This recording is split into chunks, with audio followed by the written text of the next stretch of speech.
Have you had anybody come and visit you, like any friends or family? No. And have you left your room during quarantine at all? No.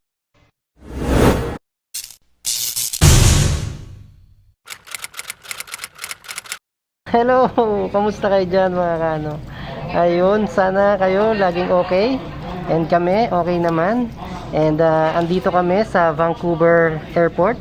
And kakarating lang namin from our 3-day hotel quarantine sa Executive Hotel. Our flight is 1 o'clock in the afternoon.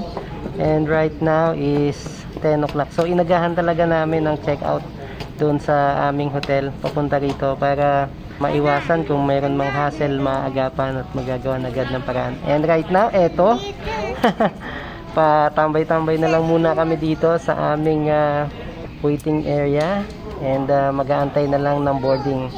So medyo matagal pa, kaya eto, gumagawa muna ako ng ating vlog. At ang ating mga kasama, ayan, nagkumakain na sila ng candies para matame muna sila, no? And after naman ng candy, pag-iPad naman sila. Ayun lang, abangan nyo ako and sa mga updates at ang aming biyahe. Okay? See you later. Ayan, nangungulit na sila. Ayan. Daddy, Sugar I rush. need my tablet. Need the tablet. Para mag-power. Para mag-power. Okay. Para magtahimik, hindi magkukulit. Okay. Diba?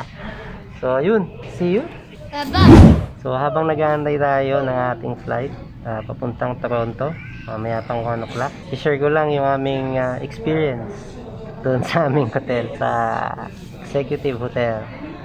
So from here, dito sa Vancouver International Airport, so nung kami papunta doon, I think it's just 10 minutes, andun na kaagad sa airport. Syempre, ang concern mo dito is yung mga luggages. And kung may mga boxes kayo na dala-dala, mas maganda kung ilagay nyo na lang sa talagang luggages instead of balikbayan boxes. Kasi kami, 3 yung aming balikbayan boxes. Hassle buhatin, and then dito, ikaw din talaga ang gagawa at talagang expected ko naman yun. Although may mga porters, siyempre, konting buhat-buhat lang yan sila, and then ganun na kagad. So ang laking bagay nun, ano, sa porter is $30 up to $40, ano, depende yun sa dami ng yung mga bagahe. So napakalaking bagay nun, kumbaga 2 days food nyo na yung family. Kung kayo magdadala ng mga luggage, i-modify nyo na lang as doon talaga sa luggage para mabilis buhatin and then madaling ikarga. And katulad dun kanina, dun sa hotel, sa 2nd floor kami, and itinawag ko naman sa reception kaagad, and nag-request ako ng bellboy or trolley and or push carts na dalhin na doon para makapagsimula na ako magbaba ng luggage. Unluckily, walang umakyat. Siguro, isang bellboy lang or 2, and busy siguro sila. Hindi ko na rin naman na inantay na kunin yung aming bagahe. Ako na mismo ang naglagay sa elevator. Ako na nagpasok, ako na nagbaba. So, sakto, may nakita akong trolley, push carts, hiniram ko muna. May mga boxes na 3 box na 20 kilo each. Sinampa ko na habang inihintay naman namin yung shuttle. And sa shuttle naman, ganun din. Konting buhat-buhat lang din yung driver. Baga parang driver pahinante na siya, no? So, isinasampa dun sa likod ng shuttle. Ayun, mostly ako rin naman ng trabaho. And siyempre, alam na this. So, depende na lang sa inyo kung ano yung inyong pa-consideration sa kanya. Although mabait naman yung tao, tinatagalog kami, although ibang lahi siya, no? And ito, pagdating namin ng Toronto, most likely, ganun pa rin ang aming situation. Pero okay lang. Pipilitin namin kayanin ito ng kami lang para hindi na kami magbabayad and iwas muna ng tipping, ano. Kasi syempre kakasampa lang natin dito, bagong salta lang tayo dito, so kailangan muna nating magtipid. Abangan nyo naman yung pag nakarating na tayo sa Toronto and papunta dun sa aming tutuluyang hotel para ituloy yung aming 11 days quarantine. Okay, boarding na kami, bound to Toronto. Ito, 4 na oras sa biyahe, walang pagkain on board. Kanina, bumili na kami ng pagkain ng mga bata. Sa amin 2 ni Mami Yo, tubig na lang. Dun sa dalawa, candies and chips. Pagdating natin doon, 8 o'clock na in local time. Ulit.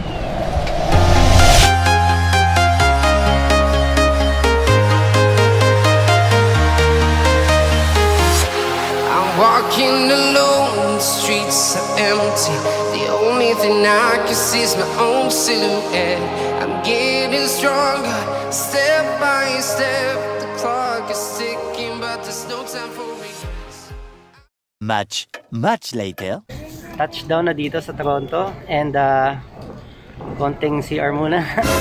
Baggage claim na kami and later antayin na namin yung aming shuttle going to Murang Hotel. Yun, kamusta? Smooth trip, smooth flight. Nag-aantay kami ng shuttle namin papuntang Murang Hotel dito sa Exeter Street. So medyo malayo, no? From here, Toronto Pearson International Airport going doon sa aming hotel. So medyo malayo yun. Ito, antay-antay lang namin. And kita nyo naman yung aming bagahe. Yun. Ayan. Asan na iba? Ayun, nakapila. Ayan. Hindi na ako kumuha ng porter. Malapit lang naman yung exit from dun sa baggage claim. So nakatipid-tipid. And alam nyo naman, medyo may kamahalan at minimum $10, 10 Canadian dollars. Kasi tinanong ko kanina yung personnel doon, nasa magkano, no? So malapit lang naman, nasilip ko, medyo malapit. Kaya chinaga na namin. Yung mga bulugoys, andun sa 7-Eleven, nakakita na 7-Eleven dito sa loob. Bumili muna sila ng kanilang candy. Step by step, the clock is ticking, but there's no time for regrets. I've been flying from town to town, from London to Taiwan. I've been all around the globe trying to protect your soul. We are heroes tonight. We will fly above the sky. We are heroes tonight. Yeah. We are heroes tonight. We will fly above the sky. We are heroes tonight.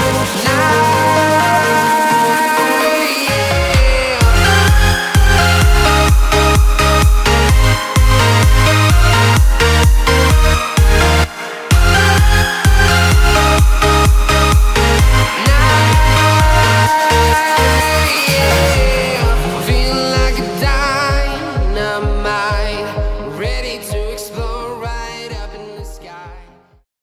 Many tic-tacs later. Almost 11 o'clock na in the evening and ito, kakatapos ko lang hakot ng aming mga gamit sa aming room, ano. So ito yung loob ng Murang Hotel. At least nandito lang kami sa first floor. Ang haba ng kanilang hallway, ano. Parang naalala ko tuloy yung nung nag-work ako sa barko. Parang ito yung passenger cabins. Walang pinagkaiba. Papasok na ako sa aming kwarto. Ito, 143. I love you.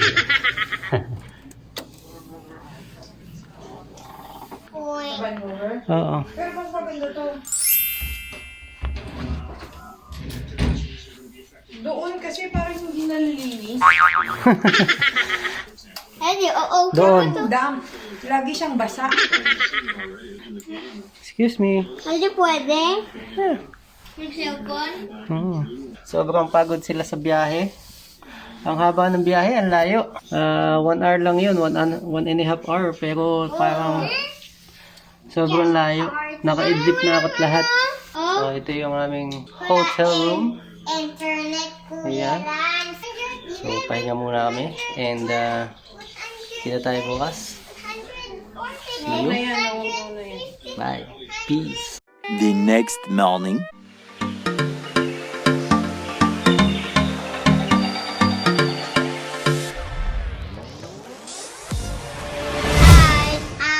Okay, this is the first day of our stay here in Murang Hotel. And they are eating now. What are you eating? Ice cream. Ice cream. Yan.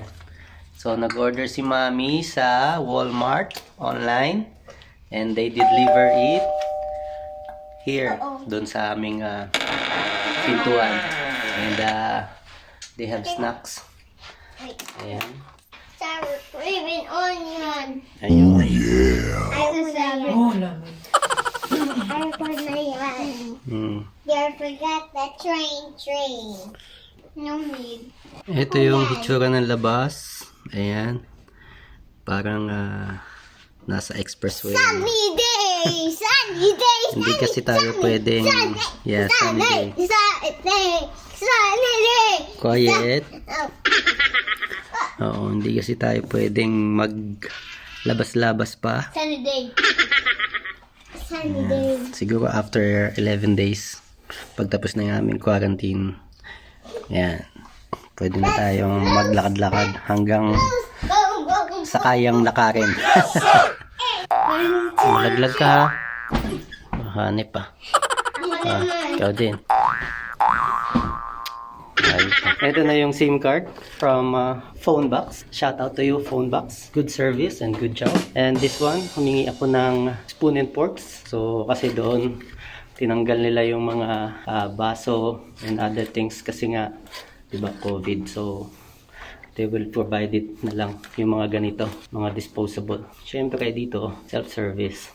So, kung sa atin medyo bossy-bossy ka, well, dito, tanggalin mo na yung ganong mindset. Punta na ako sa kwarto, mag-breakfast, lunch muna kami, or brunch.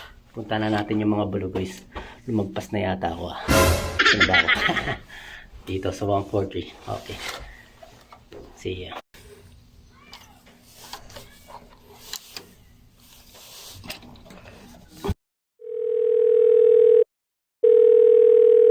Hello? Is there anyone who's living with you right now that didn't travel? I know. No? Okay. We all travel. Okay, sounds good. How are you guys getting like food and stuff? We're just ordering via Walmart. Okay. We purchase it online and they deliver it. They leave it in here at the door. Perfect. Have you had anybody come and visit you, like any friends or family? No. And have you left your room during quarantine at all? No. Awesome. Do you have any questions for me? It's with regards the kit that we The received. COVID test? Yes. Yep. When do we use it and how do we do it? I believe it's you get 2 of them, right? You get 2 4. each. Like there's 2 of you that are quarantining, right? So you'd be We are like 4. 2. Yeah, so it'd be 2 for each person. I'm not totally sure, but the one is like I believe the 10th day. Yes. I know that for sure. I think the first one is the 4th or 5th day you're supposed to do it on. So you just open the box and follow the instructions, and Okay. then they should give you like a package that you can put inside. Okay. And then Pure later, I think it's supposed to come and pick it up from you. Okay. Okay. So there Okay. should be like a whole bunch of instructions inside. Yes, to there show is. you. Okay. Yeah. Okay. That's it. Is that any questions? Yes, that's it. Perfect. Good morning. This is our day 10 ng aming quarantine. Dito pa rin sa hotel. And right now, magbubukas ako ng pangmalakasang Lucky Me Pancit Canton. Ayan na ang mahiwagang Pancit Canton para sa aming chikiting na Pancit Canton daw ang kanilang breakfast. And ipiprepare na natin. Although walang heater dito. Water heater. Our heroes tonight.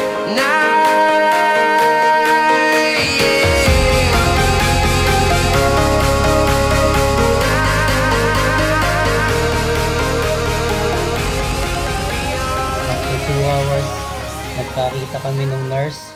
Pero hindi naman kami magkaintindihan kasi poor connection. Ayun. Ngayon, i-drop niya yata. Oh my God. Let's try kung ano yung pwedeng maging option.